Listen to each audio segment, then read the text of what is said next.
కానీ యాక్చువల్గా మదర్స్ అంటే ఎలా ఉండాలి, మనకి చరిత్రలో ఎగ్జాంపుల్స్ ఉన్నాయి. మదర్ అంటే ఎవరైతే తన శిశువుని, తన కొడుకుని, తన అమ్మాయిని భగవంతుడు ఒక దారి చూపిస్తారు, ఆవిడే నిజమైన తల్లి. శ్రీమద్ భాగవతంలో అంటారు, ఒకవేళ మీరు మీ పిల్లల్ని సరిగ్గైన దారి చూపించలేకపోతే మీరు మాత అవ్వకూడదు, మీరు గురు అవ్వకూడదు, మీరు భర్త అవ్వకూడదు. మీరు భగవంతుడు తాలూకా దారి చూపించగలితేనే మీరు మాత తాలూకా రోల్ తీసుకోవాలి. లేదంటే అది కూడా ఒక సిన్ అన్నమాట. ఎందుకంటే ఒక జీవిని మీరు ప్రపంచంలో తీసుకొచ్చారు, కానీ వాళ్ళకి సరిగైన దారి చూపించలేకపోతున్నారు. కాకపోతే మన కలియుగంలో మదర్ తాలూకా ఎక్స్పెక్టేషన్స్, డెఫినేషన్స్ వేరేగా ఉన్నాయి. ఏ తల్లి అయితే భౌతిక పరంగానే ప్రతిదీ కొన్ని ఇస్తుంది, అదే మంచి mother. Latest phone, latest gadgets, latest ఐప్యాడ్లు, అండ్ పిల్లలు ఏం చేసినా ఏం చెప్పరు అంటే వాళ్ళు చాలా సంతోషిస్తారు. కానీ నీలకంఠ గోస్వామి ఒక చక్కని పదం రాశారు, కేవలాష్టకం.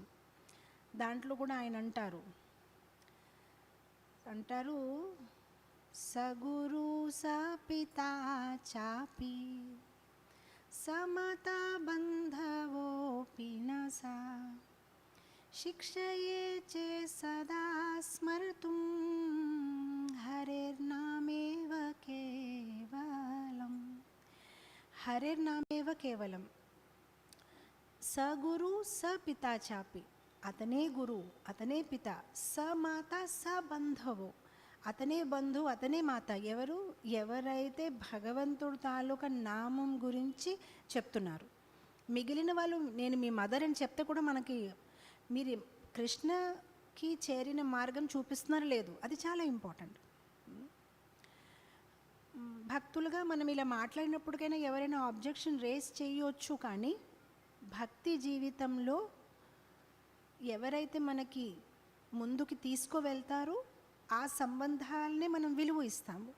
ఏ సంబంధాలు అయితే మనకి భక్తి జీవితంలో ఆటంకం ఏర్పాటు చేస్తున్నారో ఆ సంబంధాలని మనం విలువ ఇవ్వము. అది ఎంత గొప్ప సంబంధమైనా ఉండొచ్చు.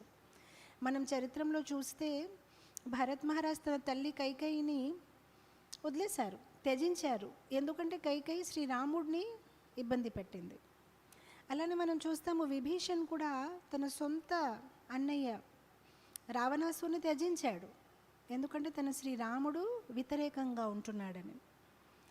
అలానే మనం చూస్తాము ధ్రువ మహారాజు కూడా ప్రహ్లాద్ మహారాజు తన నాన్నగారినే త్యజించారు, ఎందుకంటే తను భగవంతుడు విరుద్ధంగా ఉన్నారు. సో ఇక్కడ మనం చూస్తున్నాము చాలా important relationships, son and father, son and mother, brothers.